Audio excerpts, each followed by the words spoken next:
আজকে আমি আবার একটা ভিডিও নিয়ে তোমাদের জন্য চলে এসেছি। What I ate in a day. আজকে আমি সারাদিন কী খেলাম চলো তোমাদের সাথে শেয়ার করে নিই। তো প্রথমেই ছিল সকালের ব্রেকফাস্টে কুমড়ো আলুর তরকারি। এই তরকারিটা আমার মতন আর কার কার তোমাদের খুব ফেভারিট আমাকে কিন্তু অবশ্যই জানাবে। আমার এই তরকারিটা খেতে প্রচণ্ড ভালো লাগে। আর জানি না মানে আমার একটু সকালবেলা একটু তরকারি রুটি এই ধরনের খাবার খেতে ভালো লাগেই, কিন্তু কখনো কখনো ভাবি যে এর মধ্যে এমন কিছু তেল বা কিচ্ছু ইউজ হয় না, যথেষ্ট হেলদি একটা টিফিন। তো এছাড়াও আমার কখনো কখনো আমি চিড়া, ছাতু এসব খেয়েই থাকি। বাট হ্যাঁ, মাঝে সাঝে কিন্তু আমি এরকম রুটি তরকারি খেতে বেশ পছন্দ করি। আর তারপরেই দেখি ডাল সেদ্ধে বসে গেছে, আর সাইডে রয়েছে আম কেটে। আর বুঝতে বাকি নেই এত গরমে টক ডাল মানে আমের টক ডাল খেতে কার না ভালো লাগে। তারপরেই আমি দেখলাম কিছুটা লেফট ওভার সকালের তরকারি রয়েছে। আমি কিন্তু তখনই ভেবে নিয়েছিলাম রাতে হোক বা দুপুরে আরেকবার আমি এই তরকারি নিশ্চয়ই খাবো। কারণ যেটা আমি খেতে ভালোবাসি, সবার মায়েরাই তাই, সেটা কিন্তু তাদের ছেলেমেয়েদের জন্য একটু সাইড করে রেখেই দেয়। তো আমার সাথেও সেটাই ঘটেছিল। তো যাই হোক, তার সাথে আমার জেঠু বাজার থেকে নিয়ে চলে এসেছে টাটকা, টাটকা কলমি শাক।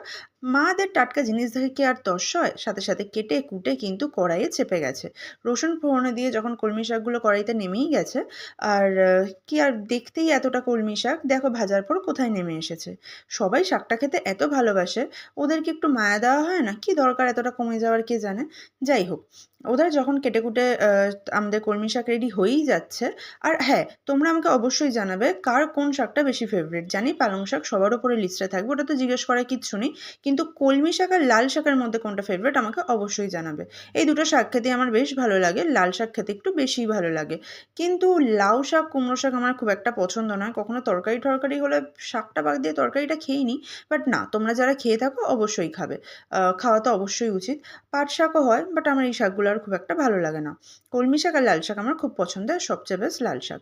তোমরা এই পেঁয়াজ লঙ্কাগুলো দেখে কি আইডিয়া করতে পারলে যে এগুলো দিয়ে আজকে কী করা হবে? আইডিয়া করতে পেরেছিলে নাকি আগে থেকে, সেটা কিন্তু আমাকে অবশ্যই জানাবে। আর যারা গেস করতে পেরেছিলে একদম ঠিক পেরেছো। তোমরা কিন্তু আমি এখন বলব না, তোমরা কিছুক্ষণের মধ্যেই দেখতে পাবে। তো ততক্ষণে মা আমাকে কেটে দিচ্ছে মাঝখানে একটা লেবু।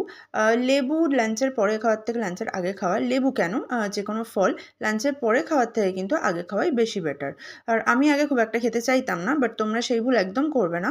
মারা যদি এরকম সুন্দর করে কেটে দেয়, তাহলে মারা যদি নিজেরা নাও কেটে দেয়, অবশ্যই তোমরাও মাদেরকে কেটে দিতে পারো। বাট আমার যেটা কথা, পসিবল হলে যতটুকু সম্ভব ফল কিন্তু অবশ্যই খেয়ে নেবে। তো আমি এখানে মুসম্বি লেবু খেয়ে নিচ্ছি। তো মুসম্বি লেবু খেতে, খেতে আমার মাথায় কিন্তু ঘুরছে বাকি দুপুরে আর কী, কী হতে চলেছে। তো তার মধ্যে একটা কি হতে চলেছে আমি গেস তো করেই নিয়েছি। আর তাই আমি রান্নাঘরে একটু গুঁড়ো করতে শুরু করব। আর এই দেখো আমি কিন্তু এইভাবে আ ক মুসম্বি লেবু খেতে থাকি। এতে আমাদের কিন্তু পুরো ফাইবারটা বডিতে খুব ভালো করে মানে ইনটেক করা হয়। লেবুর মধ্যে যে ফাইবারটা আছে সেটাও আমরা পুরোটা পেয়ে থাকি। তো আমি তোমাদেরকে সাজেস্ট করব, তোমরা যারা এইভাবে খাও না তারা অবশ্যই মুসম্বি লেবুটাকে এইভাবে খাওয়ার চেষ্টা করবে পুরোটাকে তুলে। এটা কিন্তু ছুরি বা কোনো কিছুর সাহায্যেও আলাদা করে তুলে নেওয়া যায়। তো এটা আমি তোমাদেরকে সাজেস্ট করলাম। এটা অবশ্যই তোমাদের ওপর, এইভাবে খেলে বেটার হয়। আর যারা অলরেডি এইভাবে খাও তারা কিন্তু এর গুণটা অলরেডি খুব ভালো করেই জানে। তো এবার যখন আমি রান্নাঘরে গুড়গুড় করতে এসেই গেছি, যখন পেঁয়াজি হচ্ছে একটুখানি তার আগে কি একটু চেখে দেখবো না? ভাতের সাথে তো খাবোই, ঠিক আছে। আর হ্যাঁ, তোমরা আমাকে এটাও জানাবে কারা, কারা পেঁয়াজি শুধুমাত্র স্ন্যাক্স টাইমেই খেতে পছন্দ করো। আমি কিন্তু টক ডালের সাথে পেঁয়াজি খেতে ভীষণ পছন্দ করি। আমার মতন কারা, কারা তোমরা এরকম টক ডালের সাথে পেঁয়াজি খেতে পছন্দ করো আমাকে অবশ্যই জানাবে। আর আমাকে যদি এরকম মানে কি বলবো ৭-৮ টা পেঁয়াজি দিয়ে দেওয়া হয়, আমি সব ভাত শুধু ওই টক ডাল আর পেঁয়াজি দিয়েই কিন্তু খেয়ে নেবো। মানে আমার পেঁয়াজি খেতে খুবই ভালো লাগে। আর এই টাইপের পেঁয়াজিটাই বিশেষ করে ভাতের সাথে ভালো লাগে। আরেকটা পকোড়া টাইপের হয় যেখানে বেসনের পরিমাণ বেশি, পেঁয়াজের পরিমাণ কম। ওটাই বিকেলে পকোড়া হিসেবে খেতে আমার মনে হয় বেশি ভালো হয়। তোমাদের কোনটা কীভাবে খেতে ভালো লাগে আমাকে অবশ্যই কমেন্টে জানিও। আর হ্যাঁ, ভিডিও মাঝখানে আরেকবার একটু বলে দিই যে যাদের আমার ভিডিও দেখতে ভালো লাগে প্লিজ আমাকে একটু সাবস্ক্রাইব করে দিও। আর যদি তার সাথে একটু লাইক, কমেন্ট, শেয়ার করা পসিবল হয় তাহলে কিন্তু আমার উৎসাহটাও খুব বেড়ে যায় তোমাদের সাথে এত সুন্দর, সুন্দর ভিডিও দিতে। আর এখানে দেখতেই পাচ্ছ পেঁয়াজি কিন্তু কড়াইতে চেপে গেছে। আর আমিও ওয়েট করছি কখন এক রাউন্ড হলেই কিন্তু হাত পেতে বসে পড়বো। কিছু করার নেই, একটুটা টেস্ট করতেই হবে, নয়তো কীভাবে নুন টুন সব ঠিক হয়েছে নাকি দেখতে হবে না? ঠিক করে না বললে কি হয় বলো? তো ওটাই ওয়েট করছিলাম। আর এই দেখো এক রাউন্ড কিন্তু ততক্ষণে হয়ে গেছে। তো এখানে আমরা এক রাউন্ড বাড়ির সবাই মিলেই অ্যাকচুয়ালি টেস্ট করেই নিয়েছিলাম। তো কী আর করা যাবে, এমন মুখরোচক জিনিস কি কখন ভাত খেতে বসবো তার জন্য অপেক্ষায় ফেলে রাখা যায়? বাট হ্যাঁ, এগুলো ভাতের ভাতের আগেই গরম গরম ভাজা হয় ঠিকই, বাট তাও এসব কিন্তু ফেলে রেখে থাকা যায় না। যখনই হচ্ছে মনে হয় তখনই টপাটপ তুলে নিই, তারপর ভাত বাড়বে, খেতে দেবে, একটু টাইম তো লাগবেই বলো। তো এখানে কিন্তু পেঁয়াজি রেডি হয়ে গেছে। আর এবার আমার দুপুরে লাঞ্চের পালা। তো আমি চলো তোমাদের সাথে শেয়ার করে নিই আমি সেদিন লাঞ্চে কী কী খেয়েছিলাম। আর আমাকে তোমরা কিন্তু জানাতে ভুলবে না তোমরা কারা কারা ভাতের সাথে পেঁয়াজি খেতে পছন্দ করো। কারণ আমার চেনা জানা এরকম অনেকেই আছে যারা কিন্তু ভাতের সাথে পেঁয়াজিটা খুব একটা পছন্দ করে না, তাই আমি তোমাদেরকে জিজ্ঞেস করছি। তো আজকে লাঞ্চে কী কী আছে তোমরা বুঝতেই পেরে গেছো। কলমি শাক, টক ডাল, তার সাথে আছে কিন্তু পেঁয়াজি।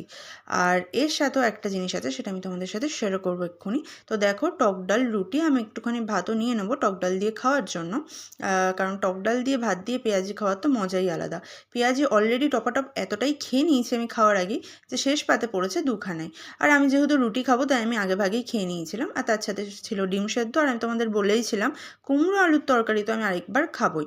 আর এদিকে দেখো, আমার ল্যাপটপের চার্জারটা খারাপ হয়ে গেছে। এর আগেও চার্জারটা অনেকবারই আমার হাত দিয়ে পড়েছিল, কিন্তু কখনোই খারাপ হয়নি। এইবার হঠাৎ কি হলো কে জানে, একবার হাত দিয়ে পড়েই খারাপ হয়ে গেল। তো ওই আর কি, খেয়ে দিয়ে উঠে বিকালবেলা আমি এই চার্জারটা নিয়ে আর ল্যাপটপটা নিয়ে বেরোবো এর চার্জার কেনার জন্য। তো দেখো, কোথাও দিয়ে ফাটেনি, কিছুই হয়নি, তাও যে কেন খারাপ হয়ে গেল ভগবান জানে। ওই আর কি, কিছু করার নেই, খারাপ যখন হয়ে গেছে ঠিক তো করতেই হবে। তো ওই সব দোকানে গিয়ে চার্জার তো আমি পেলাম না, আবার আমাকে পরের দিন যেতে বলেছিল। যাই হোক, এসব করে খিদে পেয়ে গেছো, তাই বিকেলে একটু খেয়ে নিয়েছিলাম ছোলা আলু। আমার কিন্তু খুব পছন্দের। আর রাতের ডিনার তোমরা দেখতেই পাচ্ছ, আমার সেই ফেভারিট আলু কুমড়োর তরকারি কিন্তু এখনও ডিনারে আছে। আর তার সাথে ছিল ডিম আলু ভাজা, আমার কিন্তু ভীষণ পছন্দের।